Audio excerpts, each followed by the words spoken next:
नमस्कार, देख रहे हैं मधेपुरा की खबरें। इस टाइम मैं उपस्थित हूँ जितेंद्र पब्लिक स्कूल में और जानने की कोशिश करेंगे सर से क्या उद्देश्य था अपना स्कूल खोलने का, किस तरीके से यहाँ की फैसिलिटी मिलती है बच्चों को और जो भी पेरेंट्स है वो सेटिस्फाइड है कि नहीं, जो बच्चे के रिजल्ट आते हैं किस तरीके से रिजल्ट आते हैं। जी, मैं Amrendra Kumar Sinha, director Jitendra public school. और रही बात की कि आप एक कंसेप्ट हुआ था हमारे पास स्कूल खोलने का। ये 2010 में मैंने इस जमीन को परचेज किया था किसी और चीज़ के लिए, लेकिन अचानक से चूंकि मेरे पिताजी यहाँ पे बुक्स का बिजनेस किया करते थे और शिक्षा के मार्ग में एक ज्योति जलाया था। चूंकि उस समय में जिस समय में उन्होंने यहाँ पे बुक्स का बिजनेस किया था तो बुक्स भी सही तरीके से अवेलेबल नहीं होती थी। और मधेपुरा के जितने भी शिक्षाविद थे वो हमारे पापा के पास आते थे, बैठते थे और बहुत ही उनका सम्मान था। उसी सम्मान को देखते हुए मैंने उनके ही नाम से ये जितेंद्र पब्लिक स्कूल स्थापित किया। मेरे पापा का नाम जितेंद्र नारायण सिन्हा है, मैंने उनके ही नाम से ये स्कूल स्थापित किया।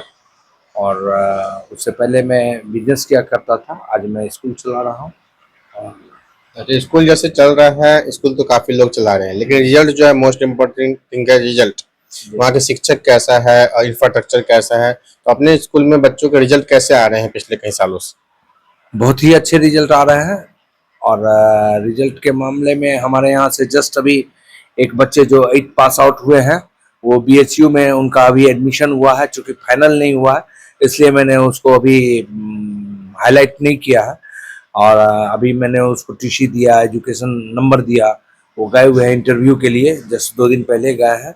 और उसके बाद क्या कहते हैं, हमारे यहाँ से साइंस ओलंपियाड में भी अच्छे रिजल्ट लाते हैं, गोल्ड मेडलिस्ट भी हुए हैं। और लॉकडाउन के पीरियड में हम लोगों का बहुत ही बुरा वक्त चला था, स्कूल को फिर से हमने सींचा है एक अच्छे तरीके से। और रही बात की जहाँ पर टीचर्स टीम की बात होती है, एक अच्छे स्कूल के लिए 3 चीजें कंपलसरी है जो अच्छी होनी चाहिए। वो है आपको बुक्स, बिल्डिंग एंड टीचर। तो बुक्स हमारी जितनी भी होती है वो बहुत ही हाई लेवल की बुक होती है, रेनॉल्ड पब्लिकेशन की बुक होती है। किसी भी पायरेसी टाइप की बुक हमारे यहाँ नहीं लगती है।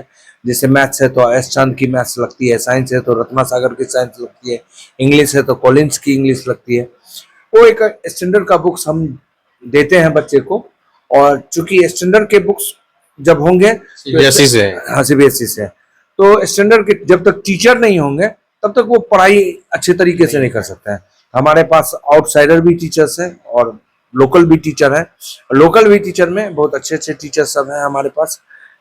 और आउटसाइडर में हमारे पास दार्जिलिंग के टीचर हैं, आपको कलिम्पोंग के टीचर हैं, सब है। तो अपने स्कूल में रेगुलर स्कूल है, हॉस्टल भी है। हॉस्टल भी है, रेगुलर स्कूल भी है। हॉस्टल में किस किस तरह की फैसिलिटी दिया जा रहा है। हॉस्टल में फैसिलिटी जो है ना, आपको बच्चे के स्वास्थ्य के प्रति बहुत ज्यादा यही होता है। 24 घंटे में कम से कम 2 टाइम्स जो है उसको ग्रीन्स वेजिटेबल एकदम देना कंपलसरी है। बच्चे को क्या कहते हैं, प्रत्येक दिन 200 ml दूध देना जरूरी है। और बच्चे को उसके बाद आजकल तो आधुनिक वेज भी है हफ्ते में। हाँ, नॉन वेज भी एक दिन है। और जनरल जो भोजन है वो है मेनू के हिसाब से। हाँ, मेनू के हिसाब से। फिर नाश्ते में आपको चाउमीन भी है, पास्ता भी है, झालमुड़ी भी है। हाँ, सारे चीजें है। बच्चे जिससे बच्चे हेल्दी रहते हैं हमारे यहाँ। और क्या कहते हैं, बहुत ही खुशी होती है जब हम अपने बच्चे को देखते हैं कि हमारे यहाँ बच्चे का बीमार पड़ने की जो रेशियो है वो मतलब बहुत ही मिनिमम से मिनिमम है। हम 5% भी बीमार पड़ने का रेशियो नहीं है। बहुत अच्छे से बच्चे रहते हैं और प्यार से रखते हैं। चूंकि मैं इसी कैंपस में ही रहता हूँ, मतलब जो बच्चे खाते हैं वो भी आप भी वही खाते हैं। और चूंकि नहीं, मुझे डायबिटीज है तो थोड़ा सा बच्चे से डिफरेंस मेरा खाना हो जाता है। अब जैसे बच्चे चावल खाते हैं तो मैं वहां पर रोटी खाता हूँ, लेकिन सब्जियां जो है वो बच्चे का, दाल जो है बच्चे का। मेरे यहाँ जो कुक खाना बनाता है वही मैं भी खाता हूँ। क्योंकि मैं भी स्कूल में पार्टिसिपेट करता हूँ, मेरी वाइफ भी प्ले सेक्शन की इंचार्ज है, तो वो भी सुबह से प्ले सेक्शन में रहती है, तो उसे भी फुर्सत नहीं मिलता, तो वो मेरा कुक ही खाना हमको बना करके देता है। कक्षा कितने से कितने तक है। Play to 8। तो 9th-10th का जो क्लासेस, स्पेशल क्लासेस चलते हैं, वो 9th-10th के स्पेशल क्लासेस चलते हैं। तो अभी जो बच्चे आएंगे तो कहाँ कहाँ से एडमिशन के लिए आ सकते हैं अपने स्कूल में, जो जहाँ ट्रांसपोर्ट वगैरह मिल जाए। ट्रांसपोर्ट में आपको सिंहेश्वर है, सुखासन है, निहाल पट्टी है, तुनिहाई है और लोकल टाउन है। मधेपुरा नगर परिषद। हाँ, मधेपुरा नगर परिषद पूरा है। जैसे आप तो बच्चे को प्रिपेयर कर ही रहे हैं, मेंटली फिजिकली भी कुछ करवाते हैं, खेल कूद वगैरह, स्मार्ट फिर क्लास? हाँ, स्मार्ट क्लास है हमारे यहाँ। और खेल कूद में खेल कूद में भी होते हैं बच्चे। और स्पेशली नवंबर और दिसंबर के महीने में हमारे यहाँ जो है ना एक फिजिकल एजुकेशन एंड क्या कहते हैं, खेल कूद का एक टाइम प्रतियोगिता होता है। प्रतियोगिता होती है और बच्चे उसमें कंपटीशन होता है। उसके बाद उसको प्राइज डिस्ट्रीब्यूशन वगैरह भी होता है। स्पेशली क्योंकि हमारे पास बच्चे ओनली 5 घंटे रहते हैं। 5 घंटे में हमें 40 मिनट का 7 बेल हम पढ़ाते हैं और 20 मिनट का क्या कहते हैं वो लंच होता है और 20 मिनट का असेंबली होता है। तो 12:20 में हमारे यहाँ 7 बजे से स्टार्ट होता है, 12:20 में हमारे यहाँ छुट्टियाँ जो हॉस्टल में रहते हैं उनको कोचिंग भी मिलता है? जी, कोचिंग भी मिलता है 3 से 5 और शाम 6 से 8। बच्चे को देख रेख में होमवर्क करवाया जाता है। बच्चे को देख रेख में क्या कहता है आगे की पढ़ाई का प्रिपरेशन कराया जाता है। बच्चे पढ़ते हैं। किसी भी तरह की कोई कॉम्पिटिटिव एग्जाम की भी तैयारी होता है जैसे सैनिक स्कूल वगैरह? नहीं, ये हम नहीं करवाते हैं। बच्चे को एक स्वस्थ नागरिक, एक अच्छा नागरिक और एक देशभक्त नागरिक बनाने की मेरी लायबिलिटी है और बच्चे को एक अच्छा एजुकेशन देते हैं। और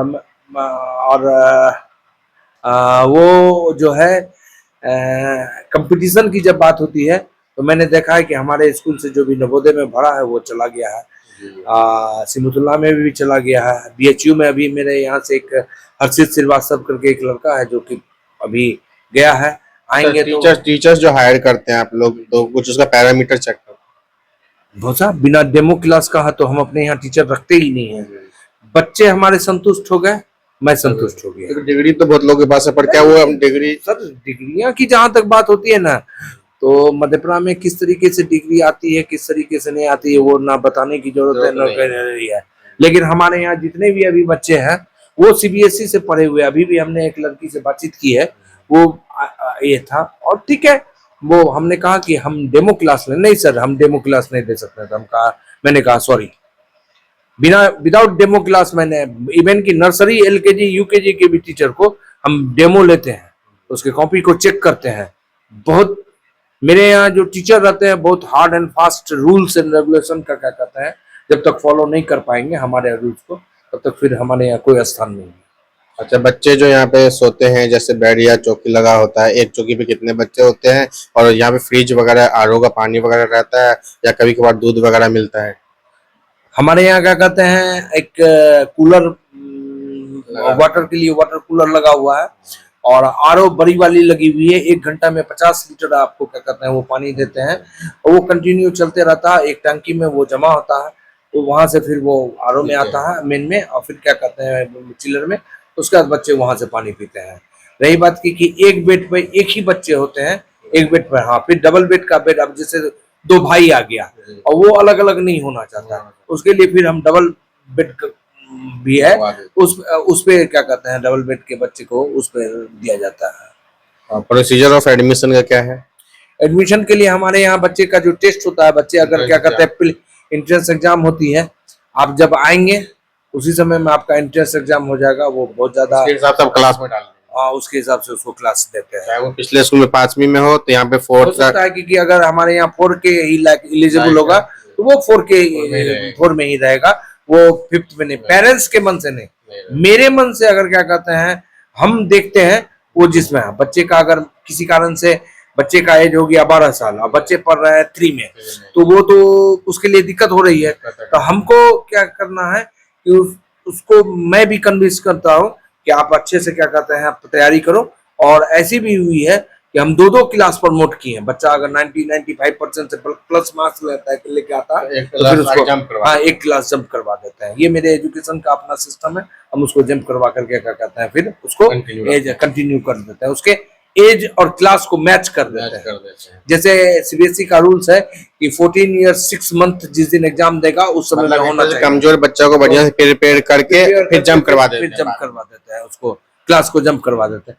क्योंकि गांव के जो बच्चे आते हैं ना तो उसकी सबसे बड़ी डिमेरिट्स क्या होती है, वो इंग्लिश में बहुत कमजोर होता है। और इंग्लिश के बाद हर सब्जेक्ट में वो बहुत मजबूत होता है। जैसे ही उसका इंग्लिश मजबूत हुआ, वो क्या कहते हैं, बहुत तेजी से आगे बढ़ता है, जंप बहुत तेजी से एकदम जंप करता है, और इतना तेजी से जंप करता है कि शहर के बच्चों को पीछे छोड़ देता है। मैंने देखा है, मेरे यहाँ एक अमरदीप नाम का लड़का था, वो 3 में आया। जिस समय में वो 3 में आया था, गवर्नमेंट स्कूल में वो 6 में पढ़ रहा था, मैंने 3 में लिया, फिर 4 ने 5 पढ़ाया, फिर 6 ने 7 पढ़ाया, फिर 8 ने उसको 9th पढ़ाया। तो वो बहुत अच्छी में और अच्छा रिजल्ट लेकर के गया। अभी पटना में नीट की तैयारी कर रहा। तो इसी तरीके से है सारी चीजें। तो बच्चे काफी यहाँ से मेडिकल में, इंजीनियरिंग में और काफी यूनिवर्सिटी में भी जा रहे हैं, नवोदय सैनिक स्कूल में भी जा रहे हैं। आप लोग भी चाहते हैं कि आपके बच्चे शिक्षित हो तो जरूर एक बार कांटेक्ट करें जितेंद्र पब्लिक स्कूल, मधेपुरा जिला से। रंजन जायसवाल की रिपोर्ट।